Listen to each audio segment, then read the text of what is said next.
Au GF2I, on aime bien les données à jour, mais il s'avère que dans le programme, alors c'est bien mon nom, je m'appelle bien Simon Chignard, je ne vais pas vous parler d'open data, je vais vous parler de data. Et on va bien parler d'Europe, et ma foi, si c'est vrai que j'ai été un jour data editor de la plateforme data.gouv.fr, c'était en 2014-2015. Je ne travaille plus pour l'État français, ce qui me permet aussi de récupérer une certaine liberté de parole, dont je vais essayer de faire bon usage ce matin. Alors, merci de l'invitation. On va essayer de voyager de manière durable, vous verrez dans les quelques minutes qui suivent. Introduction peut-être sous forme aussi de message d'avertissement. Je suis là depuis ce matin, j'ai entendu plein de choses extrêmement intéressantes. On a beaucoup parlé de crise. Mon propos va être volontairement plus léger, en apparence du moins, mais vous verrez, j'essaierai de faire le lien aussi entre les choses. Alors de quoi je voudrais vous parler ? En fait, depuis 2 ans maintenant, je voyage en Europe. Peut-être comme un certain nombre d'entre vous, ça n'a rien de très original. Donc j'ai voyagé Berlin, Barcelone, Vienne, Dublin, Bruxelles, Londres, Belfast. Ça ne s'arrête pas là, prochainement Athènes, Amsterdam, Hambourg. Et j'ai essayé parce que je travaille en grande partie de mon activité maintenant hors France, tous les 2 mois, de partir une semaine en voyage pour une petite envie d'aller voir ailleurs. Alors pourquoi cette envie d'aller voir ailleurs ? Denis, tu l'as dit en introduction, j'ai travaillé chez Etalab pendant 7 ans. Pendant 7 ans, j'ai eu à travailler pour 5 premiers ministres différents, peut-être un peu plus de secrétaires d'État au numérique. Donc ça donne des furieuses envies d'aller voir ailleurs comment ça fonctionne. Et donc moi, je vais vous proposer un tour d'Europe. Alors pourquoi on s'intéresse à l'Europe aujourd'hui ? Vous savez qu'il y a toujours une bonne raison de s'intéresser à l'Europe, et a fortiori quand on parle de data. 2 bonnes raisons, 3 exactement. D'abord, comme vous le savez, il y a quelques semaines à peine, on a fêté les 5 ans d'application du règlement du RGPD. On verra ce qu'il y a à fêter véritablement là-dedans, mais en tout cas, on a fêté. Dans moins d'1 an, très exactement, vous serez amené à voter pour les élections européennes, qui sont, vous savez, les élections les moins intéressantes pour les Français. En tout cas parmi celles où ils se mobilisent le moins, mais donc ce sera, je crois, le 3 et 4 juin de l'an prochain. Et puis enfin, bien sûr, il sera question de la stratégie européenne de la donnée, avec le Data Act, le Data Governance Act et autres. Alors, au cours de toutes ces rencontres que j'ai pu faire en Europe, il y avait, bien sûr, on a parlé de data, on a parlé d'innovation publique, mais pas seulement. Je voudrais vous parler aussi ce matin des grandes métropoles européennes, parce que je vous parlais de Berlin, mais en vrai, je ne connais pas l'Allemagne, je connais Berlin. Comme un Américain qui viendrait à Paris croirait avoir vu la France et peut-être n'aurait pas une vision tout à fait réelle de ce qu'est notre pays. Mais je vous parlais des grandes métropoles européennes, de leur rôle en matière de numérique, et puis je voudrais surtout vous parler de la société civile, parce que je crois que c'est vraiment un enjeu important. Alors, mon voyage n'aura que 4 étapes, et la première étape de ce rapport d'étonnement, c'est Berlin. Alors Berlin, c'est une ville que vous connaissez bien sûr tous, à minima de nom, peut-être que vous avez eu l'occasion d'y aller. C'est une ville, moi, pour laquelle j'ai une grande affection. C'est pas particulièrement une belle ville, soyons très honnêtes. Berlin, c'est pas Rome, c'est pas Florence. Mais pour autant, il y a plein de choses intéressantes à voir à Berlin. Alors, soit dit en passant, on a beaucoup parlé de la guerre en Ukraine tout à l'heure. Berlin a accueilli autant de réfugiés ukrainiens que le nombre de réfugiés qu'on a accueillis sur l'ensemble du territoire français. Et l'Allemagne en a accueilli 7 fois plus que la France. Donc il y a quand même des grands ordres de grandeur à garder en tête. Alors mes voyages à Berlin, ça fait 5 ans que je participe à un sommet européen de la donnée, qui est organisé par une fondation dont je vais vous parler tout à l'heure. Et ça fait 5 ans que j'ai là-bas des rendez-vous où on parlait initialement d'open data. Et à chaque fois, moi j'avais une petite blague que j'aimais bien avec mes interlocuteurs du gouvernement fédéral allemand, qui était de leur dire, bon alors comment ça avance l'open data en Allemagne ? Et leur réponse était tout le temps la même, well you know Simon, federalism. Ce que je vous traduis en gros, ah là là c'est compliqué le fédéralisme. Et c'est parce qu'on a un pays fédéral qu'on n'y arrive pas. Bon. Ça m'a un peu interpellé cette question de fédéralisme ou pas fédéralisme. Le fait est que j'ai quand même quelques chiffres et pas que des impressions de voyage dans mon propos. Si vous prenez le classement fait au niveau européen Open Data Maturity Report, qui classe les 27 pays européens plus l'Ukraine dans chaque année, oui et puis d'autres, tu as raison, ou d'ailleurs la France sort premier de ce classement, il y a une première catégorie des 6 premiers pays qu'on appelle les trendsetters. En tout cas, c'est il s'avère que 5 de ces 6 pays sont des pays centralisés. Et donc ça, on pourrait essayer de creuser un peu cette chose-là. Alors je vois Denis au premier rang qui me dit c'est normal. Bien sûr, ça a un impact en matière de capacité à produire des grands référentiels et ça a sans doute un impact aussi en termes de pilotage qui est plutôt réduit au niveau fédéral. Il y a plein de grands référentiels en Allemagne qui sont fabriqués au niveau de chacun des lenders. Et donc c'est un peu plus compliqué que quand il faut aller convaincre quelques grands producteurs de la donnée, même si ce n'était pas toujours évident non plus en France. Le deuxième point qui m'avait frappé en Allemagne, c'est la question du sous-investissement dans le numérique et les infrastructures numériques au sens large. Vous en avez peut-être entendu parler, mais l'Allemagne est la première économie européenne. Je suis toujours frappé, moi en tout cas dans mes échanges, de voir à quel point on les connaît mal, nos voisins. Et tout à l'heure, j'ai beaucoup aimé dans l'intervention d'Éric Scherer, il y avait plein de choses intéressantes, mais il disait, on regarde tous les matins ce qui se fait aux États-Unis.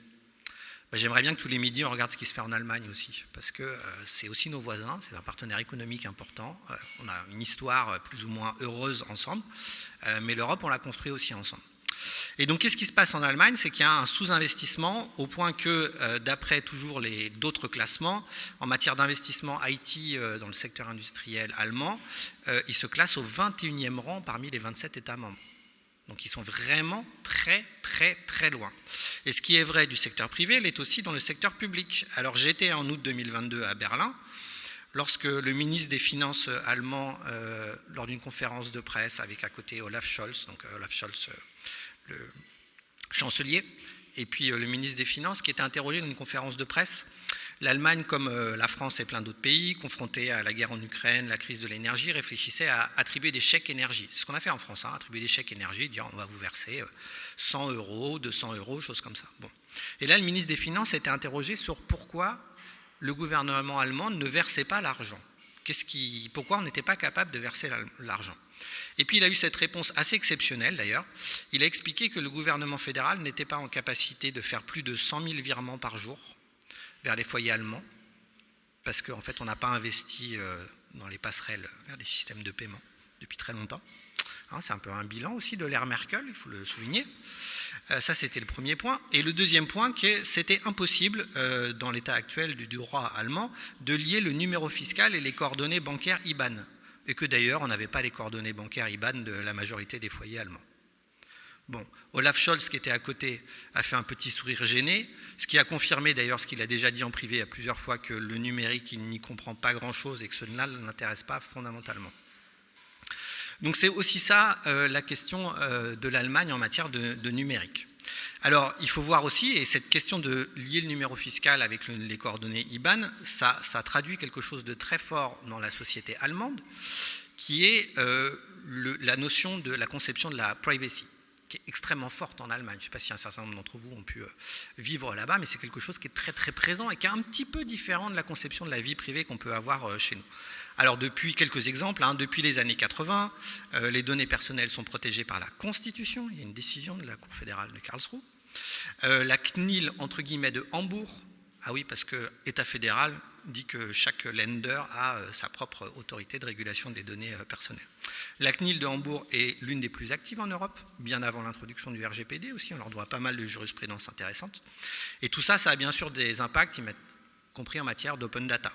Alors j'ai souvenir en juin l'an dernier d'une discussion dans un Biergarten, vous voyez le Biergarten, vous imaginez bien, près du Tiergarten, attention, le Tiergarten étant le grand parc, le Biergarten étant l'endroit où on va boire, avec, via un ami commun, j'avais pu rencontrer quelqu'un du ministère de l'Intérieur allemand qui est la tête pensante de la régulation des données à caractère personnel en Allemagne.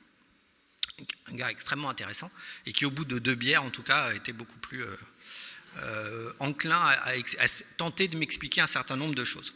Et puis on parle de l'open data, et puis à un moment donné, je lui montre l'application qui nous permet de consulter les informations de demande de valeur foncière. Alors, vous êtes des professionnels de la data, vous connaissez ça. La DGFiP a mis en open data ce fichier-là. Etalab, on a fait un petit site qui est un grand succès de l'open data qui vous permet de voir le montant des transactions de chacun des biens immobiliers. Plus ou moins de qualité, de détail, mais en tout cas, ça existe. Et là, mon interlocuteur me répond « unglaublich », incroyable, « wunderbar », merveilleux, et il dit « ce soir, c'est ma tournée ». Et il repart nous acheter des bières. Donc ça, c'est pour répondre aux critiques récurrentes sur il n'y a pas d'impact économique de l'open data. Ben, vous voyez ici, il y en a eu un, puisque pour ma part, j'ai pu boire à l'heure ce soir-là. Autre élément présent aussi en Allemagne, on ne mélange pas ou peu sa vie privée et professionnelle. J'ai des clients allemands, je travaille dans des équipes allemandes avec des Allemands que je connais très bien. Et au détour d'une discussion, je leur expliquais que, bah oui, je voyais de quoi ils parlaient parce que j'avais 3 enfants. Ils ont eu l'air très gênés d'un coup et ils m'ont dit en allemand « not my business ». En gros, bah, ça ne nous regarde pas. Enfin, très bien, tu as des enfants, on est content pour toi Simon, mais ça ne nous regarde pas. Et les mêmes collègues à la fin de la journée m'ont proposé d'aller tous ensemble au sauna. Sauna qui, je vous le rappelle, si vous ne l'avez pas fréquenté en Allemagne ou dans d'autres pays du nord de l'Europe, sont mixtes et non textiles. Donc j'ai vraiment là compris qu'on était en train de toucher une notion qui, culturellement, qu'est-ce que c'était que l'intimité, qu'est-ce que c'était que la vie privée, c'était pas exactement moi la manière dont je l'avais compris. J'ai poliment décliné cette proposition.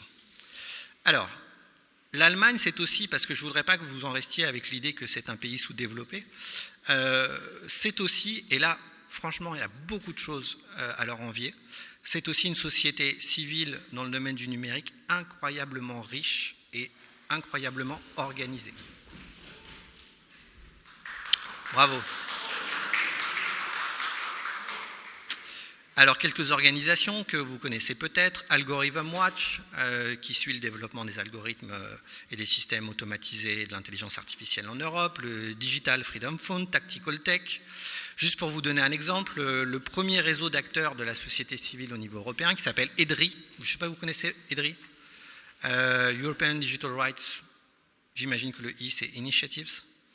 Il y a 47 organisations membres dans EDRI, il y a 11 Allemands, 11 organisations allemandes. À votre avis, combien il y a de Français ? 2. Bien sûr, la Quadrature du Net et l'association FDN, qui était un hébergeur, un fournisseur d'accès à Internet pendant un temps. 2 Français, 11 Allemands. Je crois qu'il y a 8 Espagnols et 9 Britanniques. Ça raconte quelque chose, et de ces pays et des nôtres aussi. Un autre point intéressant en Allemagne, le rôle des fondations privées et des fondations politiques. Alors comme vous le savez, peut-être, tous les partis politiques ont leur fondation. La Konrad Adenauer Stiftung pour la CDU, c'est eux qui organisent le sommet européen de la donnée. Et puis d'autres pour le SPD, pour les Verts ou pour autres. Financement public, des moyens qui n'ont rien à voir avec les moyens de la Fondapol, de l'Institut Jean Jaurès ou de l'Institut Montaigne en France. La fondation Konrad Adenauer Stiftung, c'est 4000 personnes, dont la moitié dans des bureaux à l'étranger. Rôle des fondations politiques, donc, mais aussi rôle des fondations privées. Je voudrais juste vous parler de 2 d'entre elles. La Mercator Stiftung, fondée par la famille qui possède le groupe de distribution Metro, et la Bertelsmann Stiftung, qui est propriétaire, en fait, du groupe Bertelsmann, qu'en France on connaît notamment parce que c'est le groupe RTL, et c'est le propriétaire, je crois, encore d'M6. Toutes ces fondations jouent un rôle hyper important en matière de numérique. La Bertelsmann Stiftung est le premier animateur du réseau d'open data des collectivités allemandes. Ce n'est pas fait par l'État, c'est fait par la Bertelsmann Stiftung. Et puis quant à la Mercator Stiftung, ils ont annoncé récemment, et c'était l'objet de mon dernier déplacement chez eux, la création d'une structure qui s'appelle la Agora Digitale Transformation. Et cette Agora Transformation numérique qui lance, elle part d'un point de départ, et vous allez voir, ça revient, peut-être je reviens sur des points qui ont été évoqués avant, qui est que, et c'est en tout cas un constat que moi je partage entièrement, qui est que la transformation numérique n'a pas le débat public qu'elle mérite. Je vous invite à y réfléchir. La transformation numérique n'a pas le débat public qu'elle mérite. C'est-à-dire qu'en gros, les arguments sont rarement étayés, les postures sont très fortes. Prenez l'exemple de la régulation des réseaux sociaux, de l'anonymat en ligne, de la transformation numérique de l'administration, ou encore plus récemment de la reconnaissance faciale.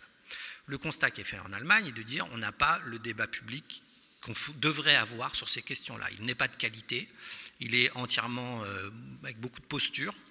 Et je vais juste vous partager un extrait de l'analyse ayant conduit au lancement de cette nouvelle structure. Tout ceci est disponible, c'est en allemand, mais vous savez qu'aujourd'hui des outils existent qui parlent facilement allemand. Je vous traduis ça en direct. Il est écrit concernant le Parlement allemand, les rares spécialistes du numérique parmi les parlementaires ont bien du mal à faire entendre leur voix au sein même de leur parti. Je vous laisse réfléchir à ça. Je me demande ce qu'en pense Éric Bothorel, ce qu'en leur temps aurait pu en penser Paola Forteza, mon ancienne collègue d'État Lab, Laure de la Rodière, Corinne Erel ou encore Lionel Tardy, pour ceux qui connaissent tous ces noms de députés qui ont été spécialisés ou le sont encore en matière de numérique. Je pense qu'effectivement, ils ont bien du mal à faire entendre leur voix au sein de leur parti et je pense que c'est un gros problème. Alors, je vous ai parlé de voyage, mais bien sûr, on n'échappe pas à la question climatique. Donc, comment rejoindre Berlin en train depuis la France? Parce que tous les voyages que je vais vous citer, je les ai faits en train. Vous avez plusieurs options. Vous pouvez prendre le train de jour via Francfort. Alors moi, j'habite à Rennes. Vous n'êtes pas allemand, donc ça ne vous dérange pas que je vous divulgue des données à caractère personnel. Mais Berlin-Rennes, ça se fait bien. En une journée, départ 8h30, arrivée 19h30. Voilà. Et accessoirement, vous verrez que le Paris-Rennes coûte aussi cher que le Paris-Berlin en TGV, mais ça, c'est une autre histoire. Première option. Deuxième option, le train de nuit via Offenbourg, c'est en face de Strasbourg, c'est celui que je prends. Pour à peu près 5 fois le prix d'un billet d'avion, vous aurez droit à une voiture-lit individuelle avec une douche. Et puis enfin, nouveau train qui est inauguré depuis quelques semaines à peine, qui vous propose un départ tous les soirs depuis Bruxelles à 20h45. C'est pas loin de Bruxelles, hein, et vous arriverez à Berlin demain matin. Voilà. Donc ça, c'est pour Berlin. Deuxième étape de ce voyage, Barcelone. Alors Barcelone, on connaît tous Barcelone, ville touristique, mais moi ce qui m'intéressait là-dedans, c'était plutôt la question de la ville-monde. Alors notamment, il y a un indicateur qui ne trompe pas trop, c'est que quand vous regardez où sont placées les grandes fondations mondiales qui travaillent sur ces questions de numérique, je prends l'exemple de l'Open Society, ça vous parle, l'Open Society? L'Open Society en Europe, c'est à Barcelone. Et en fait, Barcelone, c'est dans le trio de tête entre Londres, Berlin et Barcelone pour l'implantation des grandes fondations. Curieusement, elles ne sont pas à Paris. Barcelone, ville au poids économique important. Peut-être certains d'entre vous vous souvenez du Mobile World Congress à Cannes. Certains l'ont connu? Non? Bon. Ça a été à Cannes pendant un temps. Maintenant, c'est à Barcelone, comme le Smart City Expo et le Digital Society Forum. Alors pourquoi je vous parle de Barcelone? Parce que c'est un pionnier de la diplomatie numérique des villes. Et alors ce concept, c'est un point qui me semble vraiment aussi important au-delà de la question de la société civile, c'est la question de l'échelon local. La diplomatie des villes, c'est pas nouveau, hein. Les villes hanséatiques, Hambourg et autres, Florence et tout, ça fait pas des millénaires, mais ça fait très longtemps que les villes essayent de jouer un rôle diplomatique. Mais le fait est qu'avec la question climatique, les villes ont remis au goût du jour ce concept de diplomatie des villes. Alors je prends un exemple, c'est le C40, le C40 en français, association de 40 métropoles mondiales, fondée par Bloomberg du temps où il était maire de New York, et qui clairement disent qu'ils entendent passer au-dessus ou à côté des États en matière d'engagement climatique. Alors ça se comprend peut-être d'autant mieux à l'époque de Trump aux États-Unis, mais même en France, il y a des villes qui se positionnent comme ça, disant si l'État ne veut pas agir, nous on agira. Et ça c'est vrai pour la question climatique, mais c'est vrai aussi pour la question numérique. Alors 3 exemples de la diplomatie numérique de Barcelone, l'accueil des grands salons, je l'ai cité. Barcelone est la fondatrice d'une coalition qui s'appelle la Cities Coalition for Digital Rights, qui s'intéresse à la question des droits numériques à l'échelon local avec Amsterdam et New York.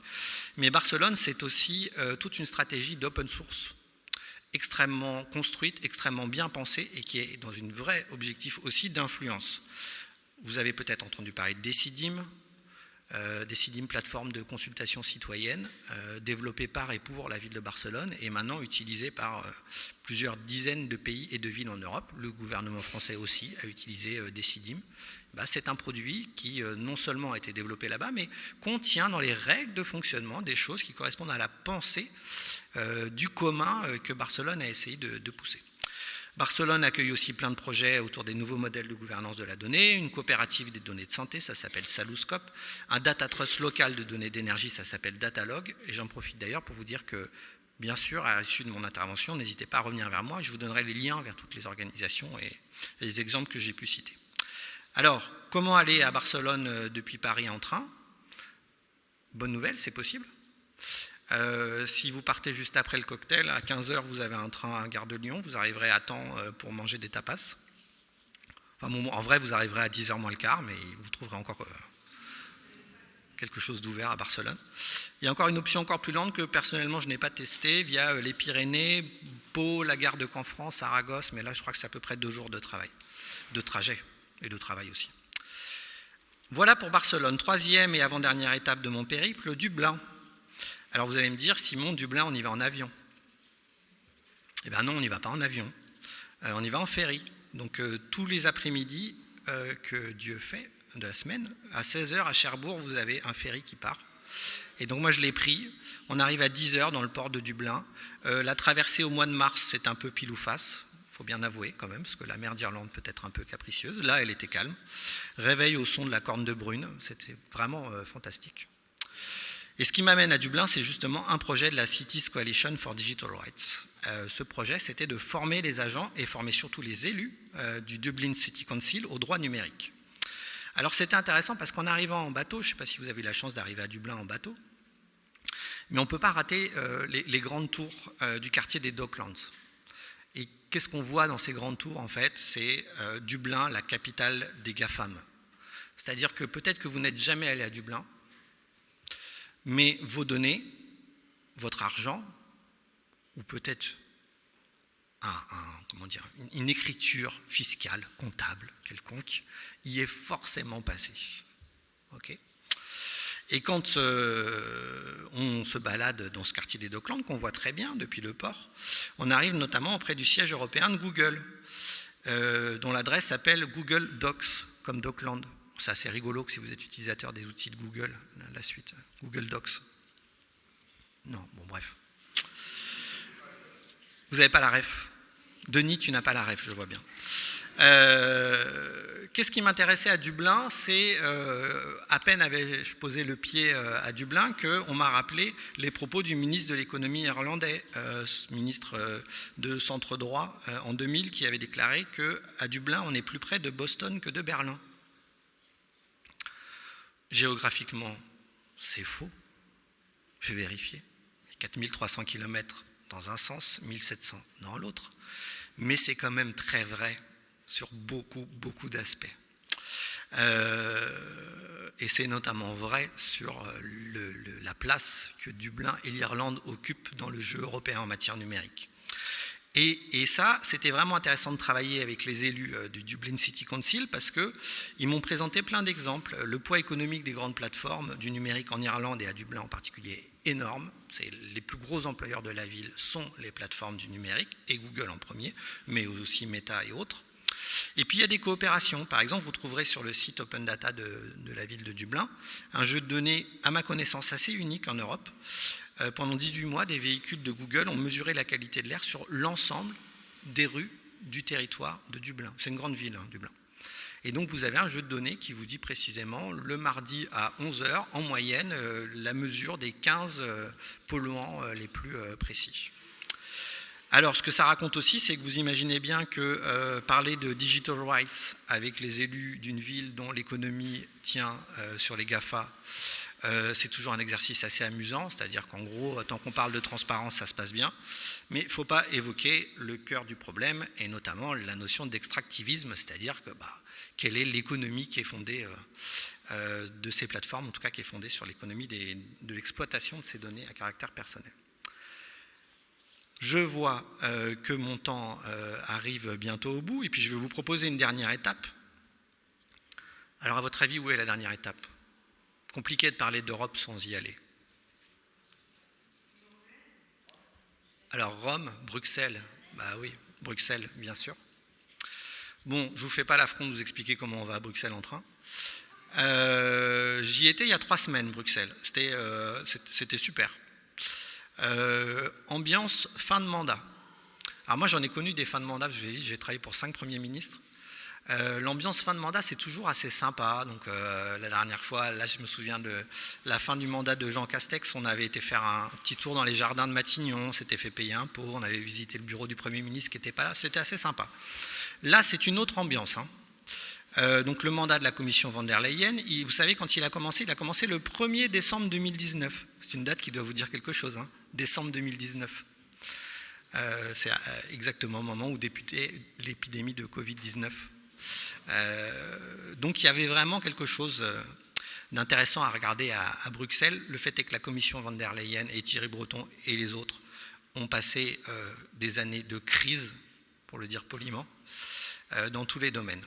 Et donc j'avais rendez-vous avec des représentants d'intérêt, comme on dit pudiquement, le coup d'intérêt général, on va dire, et puis des échanges aussi avec la Commission européenne. Alors ce qui m'a frappé dans les échanges avec les représentants d'intérêt, en tout cas ceux qui travaillaient sur la question du policy, hein, donc comment on construit les textes européens, c'est que leur impression globale était de dire on a fait le boulot, on a fait du mieux qu'on pouvait. Qu'est-ce que ça veut dire ? Ça veut dire que les principaux textes, ils sont maintenant lancés, qu'il s'agisse des textes sur les plateformes, le DSA, le DMA, des textes sur la stratégie européenne de la donnée, le DGA, le DA, ou encore de l'intelligence artificielle, le AI Act. Côté représentant d'intérêt, l'image, moi que j'ai eu l'impression, ça m'a donné une impression, je vais vous la partager, je ne sais pas si elle est bonne.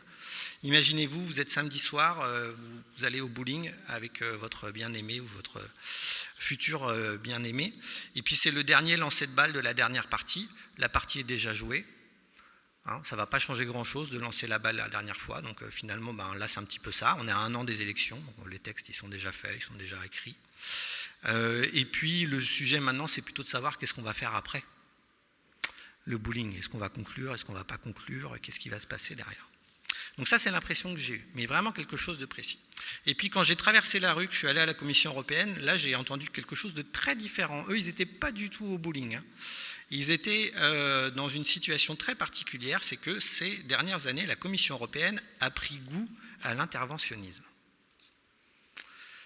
Pour plein de raisons, hein. Et heureusement d'ailleurs, je pense qu'on peut s'en féliciter.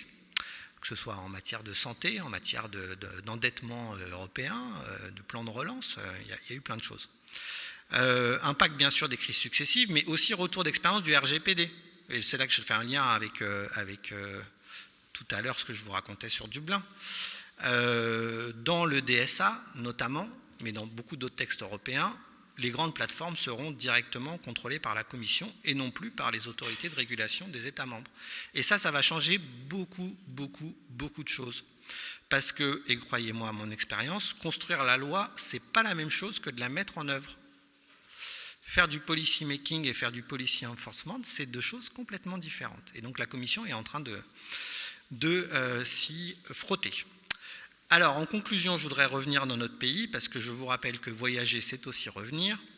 Et je vais placer ça. Alors, il y avait 2 citations possibles. Il y avait celle de ce chanteur belge qui disait « C'est vachement bien, on est tous européens ». Vous l'avez ou pas, la référence, là? Toujours pas? Arnaud. Voilà. Mais bon, je vais finir plus classe avec Talleyrand qui disait « Quand je m'examine, je m'inquiète. Quand je me compare, je me rassure ». Alors, je me suis un peu rassuré sur la France, mais pas complètement. Qu'est-ce que j'ai vu en revenant en France? C'est un pays qui a investi dans des infrastructures numériques, hein, quoi qu'on en dise, il n'y a pas de Deutschland Connect en Allemagne, ça n'existe pas. Vous pouvez dire tout ce que vous voulez sur France Connect, mais ça n'existe pas, Deutschland Connect. Qui a plutôt investi d'ailleurs, y compris en matière de données, comparativement plutôt bien par rapport à des pays de taille similaire. S'il vous plaît, ne me parlez pas de l'Estonie, qui fait la taille de la région Bretagne. Voilà. Et donc la France, c'est un pays qui investit dans des infrastructures numériques. Par contre, c'est un pays où la société civile en matière de numérique est peu organisée, elle est peu présente et surtout peut-être plus inquiétant, elle est peu écoutée par les pouvoirs publics. Elle est très mal écoutée par les pouvoirs publics. Et ça, je pense que nous finirons par le payer très cher. Parce qu'en temps de crise, de ne pas être capable de discuter avec la société civile, comme c'est le cas actuellement, ça se paye cash. Voilà. Je vous prends juste un exemple récemment, hein, l'introduction de la reconnaissance faciale à l'occasion des Jeux Olympiques de 2024. Je n'ai pas eu l'impression qu'on y ait eu un grand débat là-dessus. La Quadrature du Net a fait la Quadrature du Net, donc ils ont expliqué, voilà. Partout en Europe, la France est considérée comme la championne des technologies de surveillance. Alors vous allez me dire, on a des industriels, les Allemands ils ont des car makers, nous on a des industriels, bon, très bien, mais c'est quand même un vrai sujet. Et on le paiera. Et puis enfin, dernier point, je crois qu'il y a aussi un enjeu pour la France à comprendre que l'échelon local est de plus en plus important, y compris sur des grands enjeux sociétaux, bien sûr l'adaptation au changement climatique, mais aussi la lutte contre la désinformation.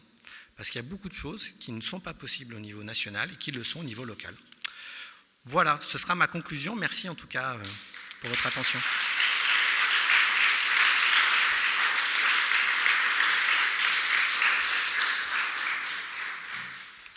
Bon, Simon, merci pour le tour d'Europe. J'en prie. Alors, qu'est-ce que ça vous a inspiré? Les champions. Alors, attendez. Moi, j'ai vendu à Simon le fait que vous étiez un auditoire de super qualité. Vous posiez toujours des questions vachement intelligentes. Jusque-là, vous l'avez prouvé, donc voilà. Il vous met la pression. Ah, vous n'allez pas me laisser tomber, là, je me sens tout bête, là. Ah, merci. Oui, une petite remarque sur Barcelone. À forte dimension politique quand même, hein, le fait que ce soit déployé au niveau de la ville, puisqu'il y a quand même une tendance indépendantiste forte. Et donc, l'idée, c'est pas de développer au niveau de la ville pour ensuite partager avec l'ensemble de l'Espagne, c'est bien contre l'Espagne. Hein. Donc voilà, enfin, juste cette petite remarque, parce que pour bien connaître l'Espagne et Barcelone, enfin, je pense qu'il ne faut pas laisser croire que Barcelone est un petit laboratoire de développement d'initiatives numériques pour le bien commun du reste du pays. Alors, merci déjà pour votre complément. Vous avez parfaitement raison. C'est sûr qu'il y a une dimension politique qui est assez affirmée. D'ailleurs, ça m'embête toujours parce que quand on me demande dans quel pays je travaille et que je réponds la Catalogne, je sens que ça crispe un certain nombre de mes interlocuteurs espagnols, à juste titre. Je crois qu'il y avait... Vas-y, Norbert. J'ajoute une remarque sur Barcelone. Ils sont vraiment très bons parce que c'est les seuls qui ont gagné de l'argent et conservé les infrastructures des Jeux Olympiques. Je ne sais pas si vous vous rappelez que tous les autres, c'est une ruine dehors des Jeux Olympiques, pas Barcelone. Ils sont très forts. Voilà, vous êtes tous inspirés par Barcelone, curieusement. Là, et puis derrière aussi, j'ai vu. On n'a pas parlé de l'Est. Alors l'Allemagne est déjà à l'Est, mais quid de la Pologne, de la Hongrie par exemple, sur ces sujets, sont des États qui questionnent régulièrement? Oui. Alors, j'y suis pas allé. Deux, pour autant, on a eu pas mal d'échanges. J'ai travaillé récemment sur... je ne sais pas à quel point vous connaissez le Digital Services Act, le DSA, mais dedans, il est prévu un dispositif. Donc, c'est un texte qui vise à réguler les grandes plateformes, compagnie. Et il y a un mécanisme qui existe, qui est prévu dans le DSA, qui prévoit que chaque État membre va pouvoir désigner des associations qu'on appelle des Trusted Flaggers.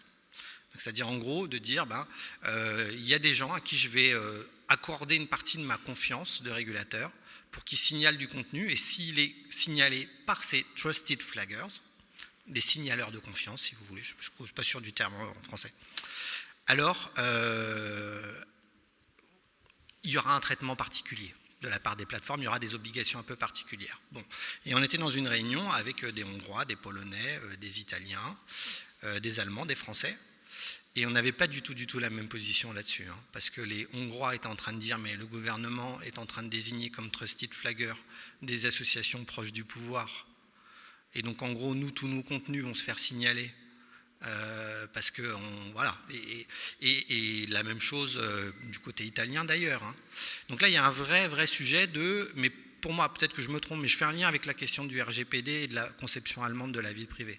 On essaye de construire au niveau européen des règles qui, de toute façon, vont s'appliquer à des contextes politiques, sociétaux et tout ce que vous voulez, très différents. Et là, dans l'exemple, ça pourrait bien aussi se retourner peut-être contre nous. En tout cas, c'était très frappant de les entendre parler, de se dire, mais effectivement, ils ne vivent pas du tout le DSA de la manière dont on va le vivre en Europe de l'Ouest. Alors, j'avais vu je crois qu'il y avait une question là, puis j'en ai vu une autre là-bas. Merci beaucoup. Donc, c'est peut-être une réaction de Français par rapport à tout ça, mais justement sur cette question du local, que ce soit à Barcelone ou ailleurs un petit peu, et ce qu'on évoquait pour boucler avec la table ronde un petit peu précédente, où on voit un peu ce qui arrive quand même en termes de masse et en capacité à ne serait-ce qu'à rentrer dans les sujets. Alors je ne parle pas de la régulation, je parle plutôt d'un point de vue plus industriel, que ce soit public, société civile ou autre. Et moi, c'est toujours une chose qui revient souvent sur la table publique, c'est comment effectivement on arrive à influer, peser sur ces débats et comment on peut aller vers du local où on voit bien qu'il y a plein d'éléments de solution et relativement sains.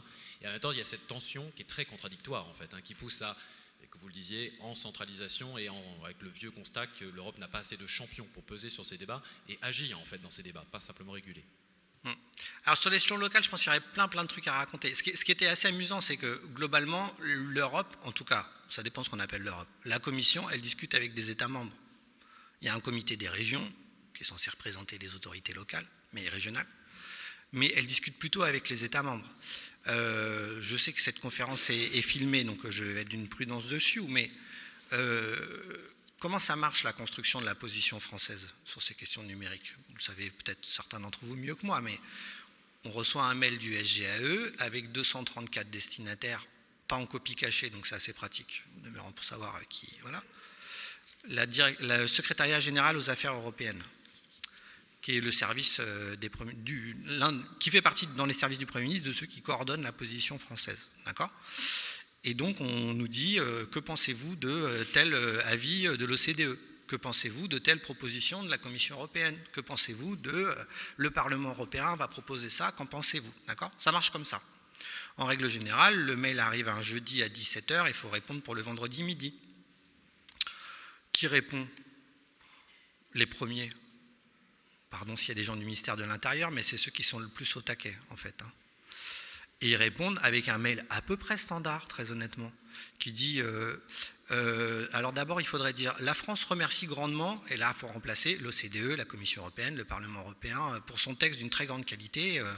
Cependant, elle attire l'attention de la Commission, l'OCDE ou autre, sur le fait que des exceptions sont nécessaires en matière de répression des infractions et de sécurité du territoire.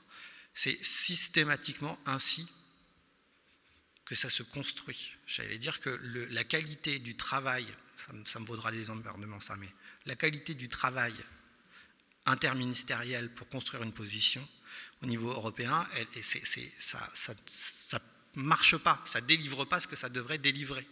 Ouais. Alors en France, oui. Et alors en Allemagne, c'est plus rigolo, pour l'avoir vu fonctionner. En Allemagne, ils ont ce qu'on appelle le German Vote. Vous connaissez le German Vote ? Ça, c'est célèbre en Europe. Le German Vote, c'est qu'en gros, vous savez que à chaque élection en Allemagne, il y a une coalition, et la coalition, elle écrit un traité de coalition, Coalition-Vertrag. C'est un gros document. Et ça dépasse l'entendement aussi, vu de chez nous. C'est un gros document qui dit, voilà ce qu'on va faire dans les 5 ans qui viennent. Surtout. Okay ? Donc, ils mettent des mois à se mettre d'accord sur le traité de coalition, et puis après ils mettent des mois à discuter de mais est-ce que là c'est tel truc ou chose comme ça. Okay, bon. Et la dernière fois que j'étais à Berlin, j'ai discuté avec une ancienne diplomate qui travaille sur ces questions numériques pour le gouvernement allemand. Elle m'a parlé du German Vote. Elle m'a dit mais le German Vote est célèbre dans les institutions internationales. C'est on s'abstient.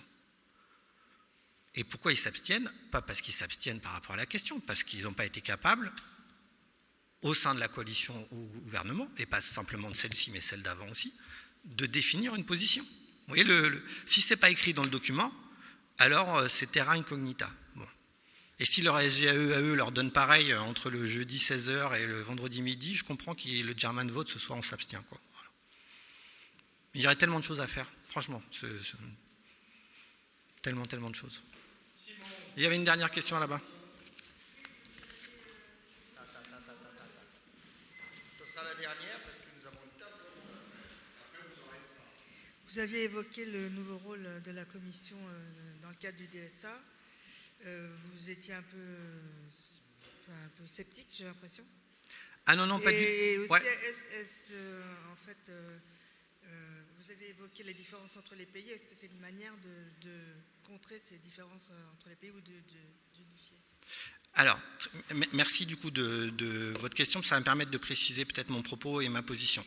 Je ne suis pas du tout sceptique. Je pense que c'est très bien qu'on retienne les leçons du RGPD. Et les leçons du RGPD, c'est quoi? C'est qu'on ne peut pas faire tenir un système sur son talon d'Achille. Le talon d'Achille du RGPD, c'est la CNIL irlandaise. Et c'est pas possible, j'allais dire, vous n'allez pas demander aux buralistes d'être les acteurs de la lutte contre le tabagisme. Ça ne peut pas fonctionner comme ça. Je sais qu'on l'a fait pendant un temps, mais ça ne peut pas fonctionner comme ça. Et donc c'est un peu la même histoire. Donc la Commission européenne se soit dit sur les very large platforms, c'est les VELOPS, donc c'est pas tout le monde, sur les très grosses, on va réguler nous-mêmes, c'est une excellente chose. Je dis juste que c'est un autre métier, et que c'est un métier qu'ils vont découvrir, qu'ils connaissent déjà dans d'autres domaines, le domaine financier, ça marche déjà comme ça. Et ça va être très intéressant. Ça va être très très intéressant. Voilà. N'oubliez pas d'aller voter l'an prochain. Merci.